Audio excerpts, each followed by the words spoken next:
Hi, and welcome to Ken's Corner. I was an educator, school psychologist, and educational administrator with the New York City Department of Education for 35 years. I spent the last 15 years as an educational administrator before I retired as the Manhattan Placement Officer in 2019. In this video, I will talk about some fundamentals in educational administration. I also have the privilege of collaborating with Dr. Ingrid Klimek, who will later join us and share her experiences and knowledge. She was my colleague and friend. When I started as a new administrator, I was floundering, as any newbie would. I did not know where to begin. There were many new procedures, responsibilities, and tasks, each with their own timelines, which I was accountable for. Not only was I accountable for myself, I was accountable for staff that worked with me. What I know now, I wish I knew then, which is why I did this video. This video is dedicated to you, the educational administrators. You are our principals, assistant principals, supervisors, superintendents, directors, etc., working in the educational system. I hope the content here are helpful and serves all first-time educational administrators well. I also want to thank you for overseeing our schools and being there for our students, their families, and the staff during these very challenging times. Let us begin by defining educational administration. Simply put, it refers to the ways on how to run schools. A more comprehensive definition is the practice and study that manages the resources, communications, tasks in running a school or schools. Generally, educational administration is made up of 5 components. The first is planning. That is, thinking it through, arranging, structuring, and putting your ideas on paper. In other words, creating a blueprint. For me, I like to put things on paper as reminders so I don't forget. Next is organization. This is going deeper, such as structuring a hierarchy and who does what.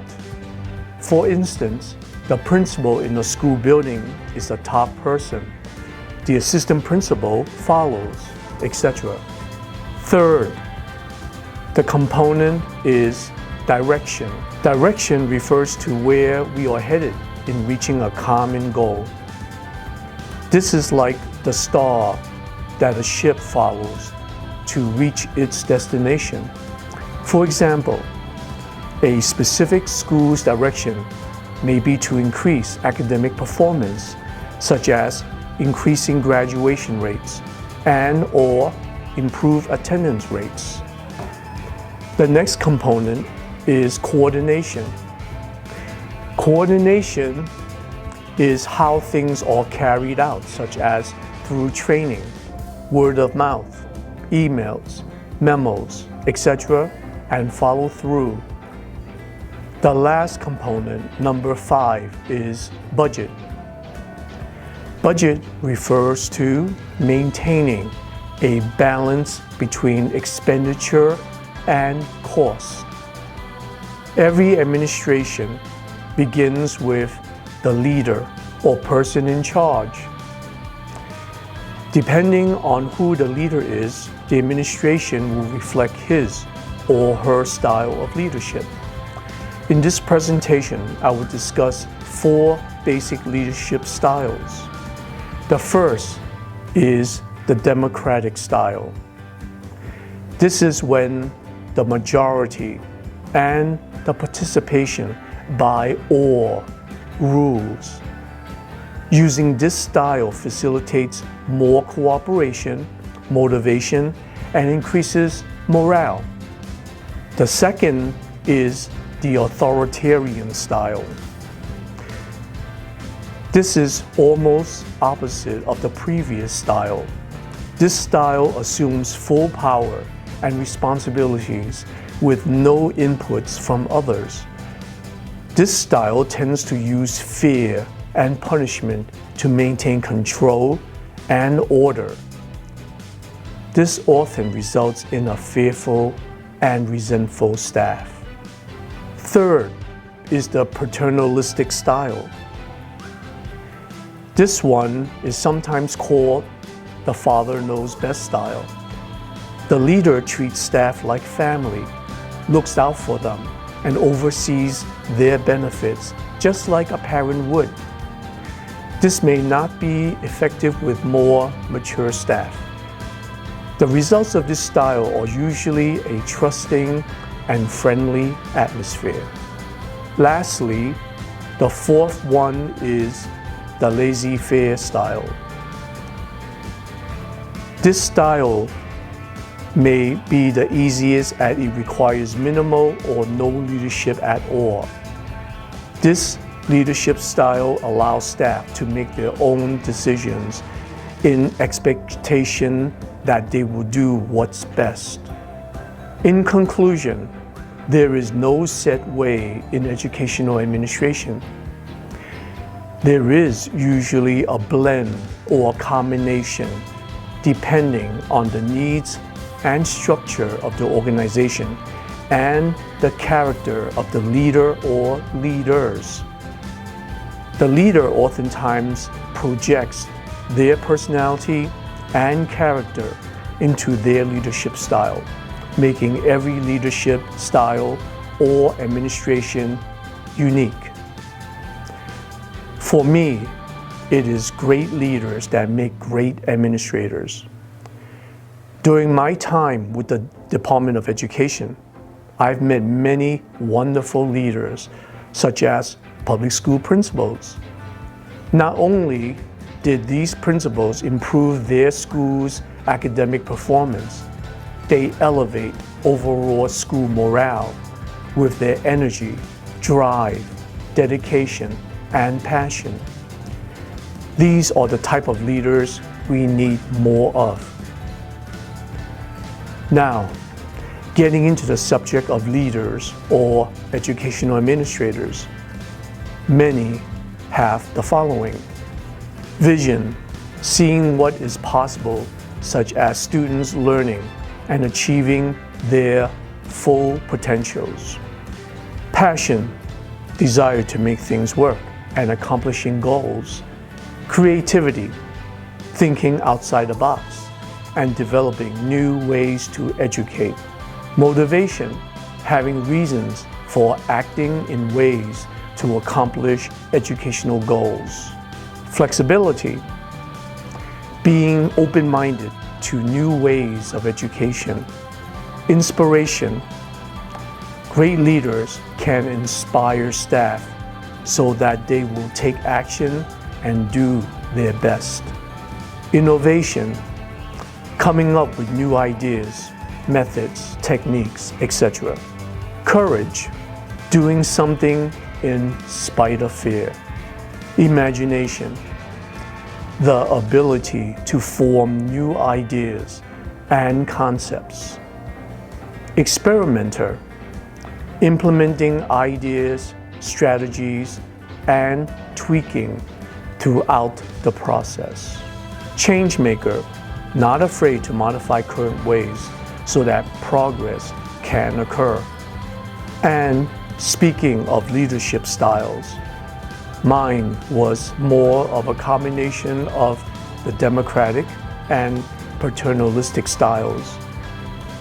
Even after 2 years in retirement, I still maintain contact and friendly relationship with most of my previous staff. Many became my friends. I was fortunate to know another administrator who had similar styles. I am referring to Dr. Ingrid Klimek of Our Special Village. You can check out her blog at OurSpecialVillage.com or her YouTube channel, also named Our Special Village. She is also on Instagram, Facebook, and Twitter, among others. We met when we both worked at the New York City Department of Education, and she is one of the most compassionate educational administrators I know. Her staff and I admire her for her very common sense approach to problem solving, dealing with students and families. Dr. Klimek is also known to be very supportive of her staff. She treats them more like family than workers. With that, welcome Dr. Ingrid Klimek. Thank you so much, Ken. Thank you so much for that introduction. Thank you for having me here. I'm really proud, honored to be here with you. Yes, we met a long time ago in the Department of Education, many years ago. I think when we met, basically we met over the phone. Because we were constantly on the phone at that time. And then I had the privilege of meeting you in person. So again, thank you for having me here with you, and thank you for that wonderful introduction. I really appreciate it.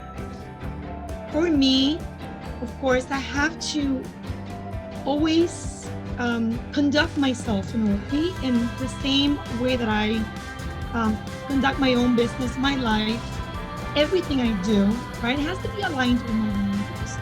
And what I feel for me is the best leadership style that suits me is, I would call it inspirational or transformational type of leadership, where basically what you're doing is you as a leader, you keep climbing that mountain and you keep learning and you keep going up but you are not there just to climb the mountain by yourself. Just picture yourself, going up the Everest mountain. Agreed. And you just keep going up and up and up. And some people would say, well, all I care about is just getting to the top myself, right? And if the others are like in base camp or they just have no idea how to climb up here, it's okay. But I'm more of the type of person that's more like a shuffle, I would say. I'm just going to throw the ropes out there and see if I can help you climb with me. And see if maybe I can inspire you to climb the mountain with me. Because, as an educator, the challenges are many. As an educational leader, the challenges are many. It's kind of like climbing a mountain every day. But if you are on your own and you climb the mountain and then you look at the people that are, still stuck in base camp and you don't even try to help them get up. And this is for the good of everybody, right? We're all going up together. Then it's just, it's not worth it to me. It's not worth it to go up to the mountain to just be there by myself. So for me, the type of leader that I feel is more, and research definitely backs this up, is the type of transformational, inspiring leader, where I want people who are surrounding me, children, teachers, other staff members who are surrounding me, to be inspired by me. And that is not to say that I'm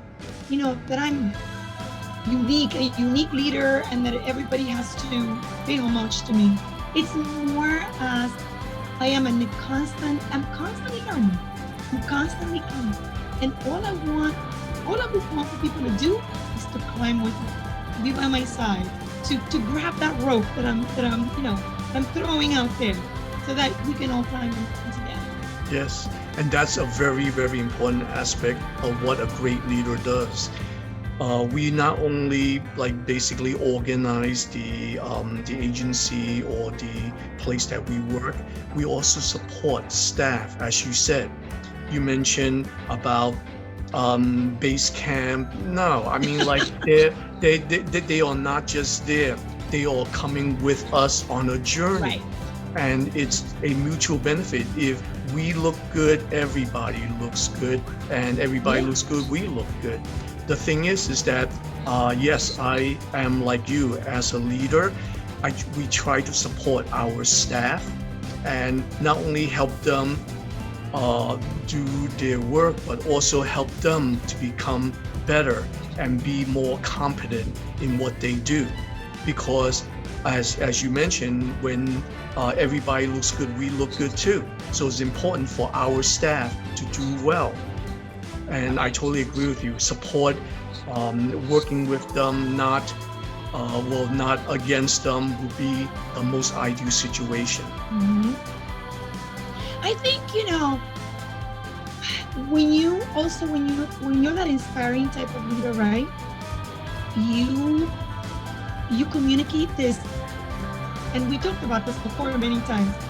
This vision, this clear vision that you have, and when we're talking about leaders, obviously when we're talking about educational leadership, we're talking about administrators, we're talking about principals, assistant principals, but anybody in their own right could be a leader, right? You could be a teacher at your school, and you could be a leader because you're inspiring to other teachers, you're inspiring to your students. Helping them to be better. Anybody, right, could be a leader. You could be a teacher, and you could be inspiring to your principal.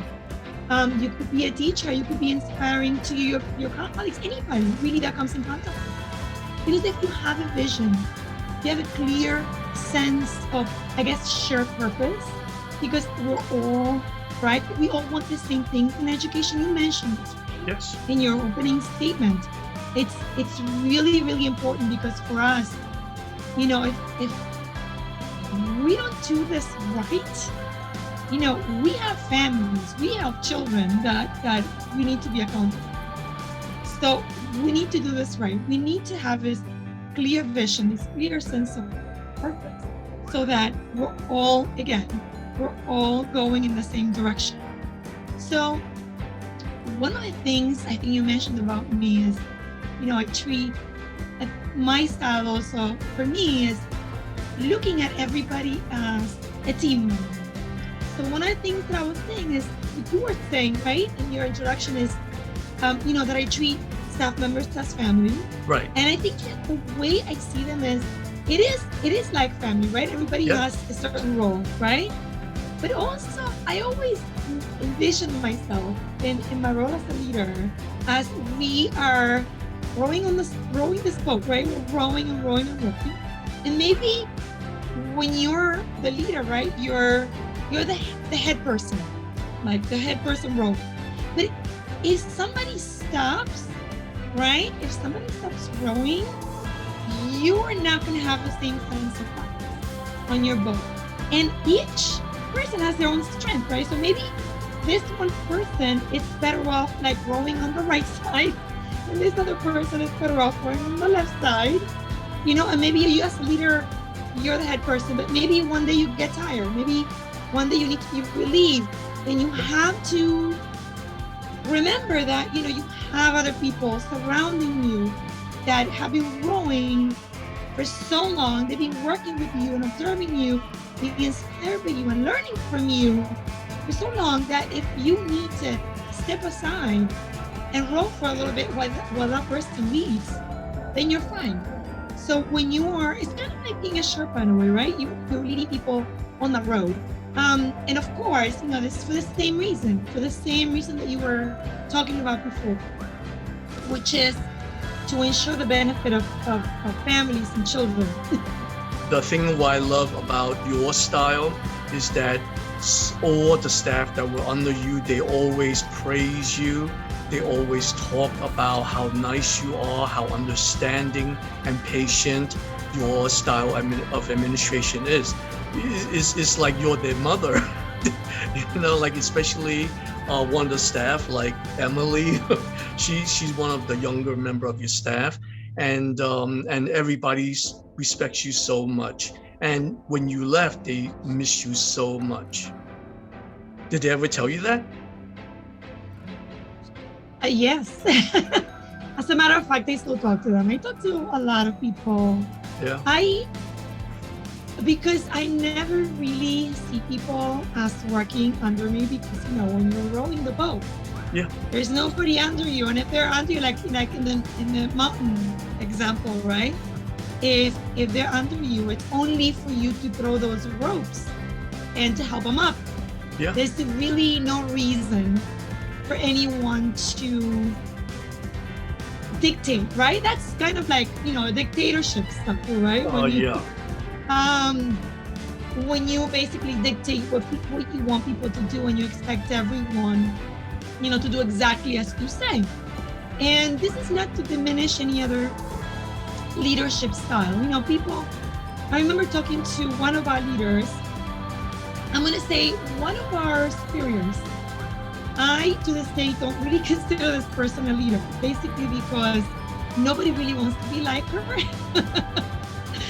So I think when people really want to be like you, that's when you're really truly a leader. Exactly. And it doesn't really matter what position you hold.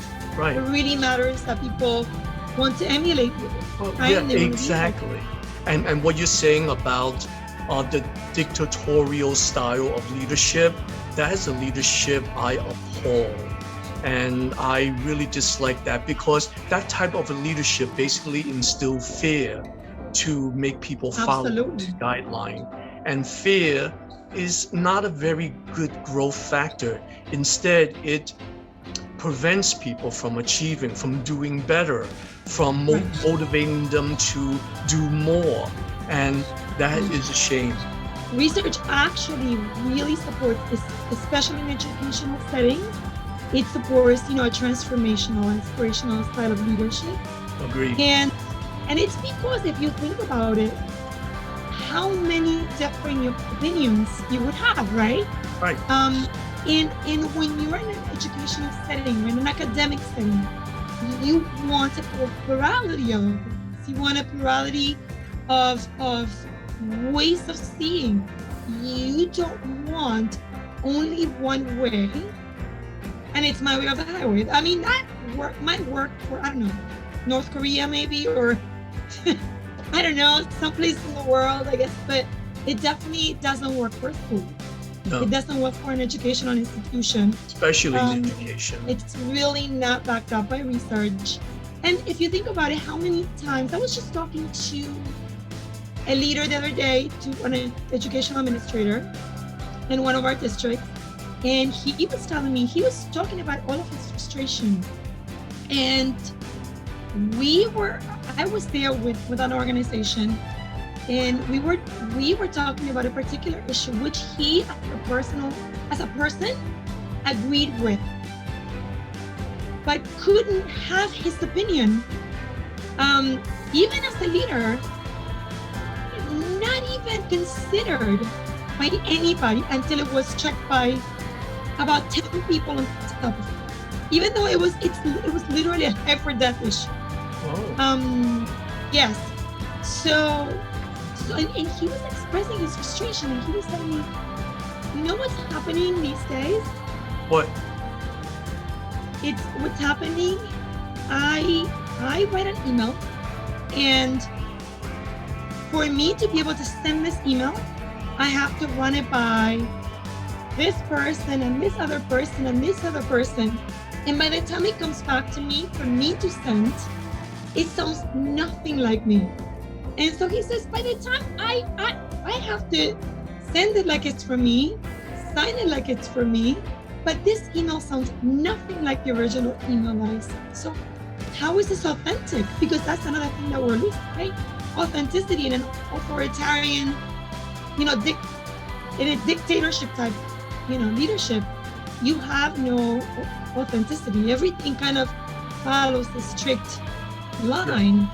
I remember one of our superiors telling me, I run a tight ship, and this is the type of leadership that's always worked for me, and and I'm sure it did, because people, for her style, she was kind of a dictator. She was in a way, in a lot of ways, she was behaving almost like a high school bully because it was her way or the highway. Yeah. She felt that this is what was congruent with her personality, and it worked for her all these years, and she wasn't going to change it. And so this is how she led, and this is what she called leadership. For someone like you and I, this doesn't really work. If you don't give people a little bit of room to err, to make mistakes, they will never learn. Because now that I'm on my own for 3 years and I'm running my own business, as you said, our special village, I can tell you without a shadow of a doubt that I've learned so much more from the times that I failed. I launched a project and it failed. I launched and it failed. I learned so much from when I failed, so much more than when I succeeded. Because when I succeeded, sometimes I don't even know why I succeeded. I have to go back and okay, what was it that I did that led me to succeed? Right. But when I failed, I learned from that right away. My failure teaches me something. So I can tell you without a shadow of a doubt that if we don't allow for people to make mistakes and to give them room, right? To tell them, hey, I understand that you're a human being. I understand you're learning. I'm learning too. I may be here. I may know a little bit more than you. I may have a couple more credentials than you. I may have a couple more years of experience than you. But I'm still learning. Because I'm telling you, this is a guarantee. And I know you still learn. Right? So if we don't give people that room to make mistakes and grow, we are never going to get staff, children, families that are inspired by you, Right. that want to be like you, that want to emulate, that want to share your vision with you, because they see how your vision motivates you. Because you, in your heart, know this is the right thing to do, right? So, and I know you as now an elected member of Citywide Council. exactly. You Which know how important it is to have, a sense of vision, clear purpose, and to know what you stand for. Exactly. And that's how you're a leader. And I totally agree with you, Ingrid. The thing is that what you said, and I'm just going to repeat it, is your vision as number one as a leader. When you're a leader, you must have a vision. That's a requirement. Number two, what you said about making mistakes, it's okay.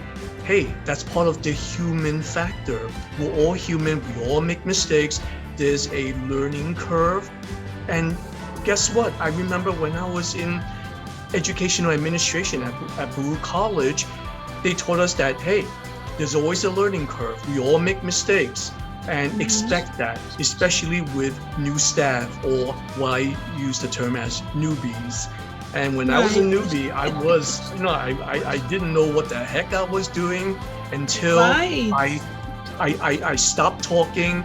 I opened up my ears, I listen, I observe, I open up my eyes, I observe.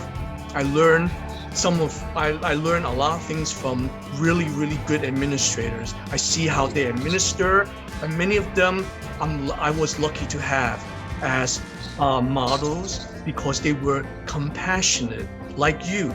They were understanding, forgiving, instead of punishment. They don't dispense punishment. They said, hey, that's okay. We all make mistakes, and it's a learning experience. Learn from it and learn not to repeat that mistake, because if you do that, you get better. But if you keep on making the same mistake, hey, you're not getting any better. You're not learning what's going on, and then we work to resolve that. And that is the hallmark of a good leader. Not to punish, but rather to help you not to make that mistake again. A supervisor helps you to learn from your mistakes. As you said, mistakes are great teachers. You learn the most from them. Some of the Right. greatest achievements in mankind were from mistakes. Absolutely. So there you go. So I totally agree with you. Yeah.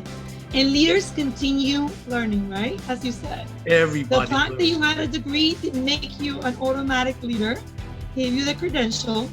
But then what did you do? You listened, you stepped back, you were a willing participant in this process, right? Your last statement really kind of sums it up, right? Okay. If we were to talk about, educational leadership, what would I get rid of? Definitely punishment and fear. Those are two things that I would want to never see again. They have no room, really. They have no place in education. Just as you said, right? This is how we were as teachers, right? We never use punishment. It has no place in the classroom. It should have no place in administration, right? Yeah. And I think, again, everyone has room in themselves to be inspiring, to be the person that everyone wants to be. The research database for education and search, do a search on leadership styles. And you will see that if you're an inspiring, transformational leader, you will have much more of a legacy than if you're not.